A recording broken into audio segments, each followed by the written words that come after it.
I want to talk to you about a personal growth and development superpower. I go on a clarity break quite often.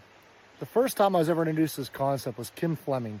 She, at the time, was the CEO of Heffer Tillotson, and I heard her speak at an L3 leadership meeting about how she would retreat once a quarter to think. At the time, she used a yellow notepad and she would just go through it, and the concept was mind-changing to me. It completely changed my paradigm of how I think. It's not about whether I can afford to or find the time to do this. How can I afford not to? But that's not really changed everything. And you can call these things a clarity break. That's the EOS term that we use. You can call these things a silent retreat. You can call these things a personal wellness time off. But if you're not creating time to think in your schedule, you're never going to generate new ideas. So it's funny, as I first started this concept, it started as, I'm just going to do it once a year, and I'm going to do it for a day. And that's multiplied, and now I do one once a quarter of at least 2 days. But here's the funny part. My team is the ones that are trying to get me to increase it. My wife is the one who's trying to get me to increase it. Now, what I like to do is I like to go out and spend time in nature, because you can't just turn on thinking. And what I found is God speaks to me most in nature and while I'm doing activities. So today I'm fly fishing on a Slippery Rock Creek. And it's amazing.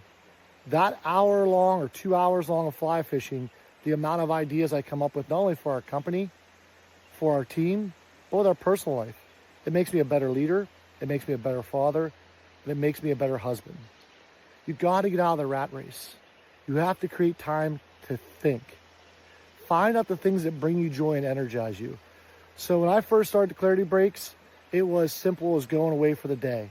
Go in the woods for a half day. You tell me you can't do it, but just try for a half day in the woods of hiking.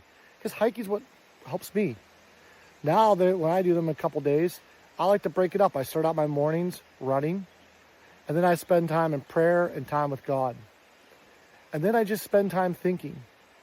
And I will tell you, it's not about the answers you find, it's about the questions you ask. So a lot of what I do is I spend time asking myself deep questions. And I break it up.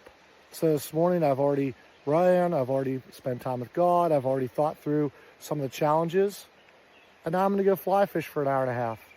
And then I'm going to come back renewed with a bunch more ideas.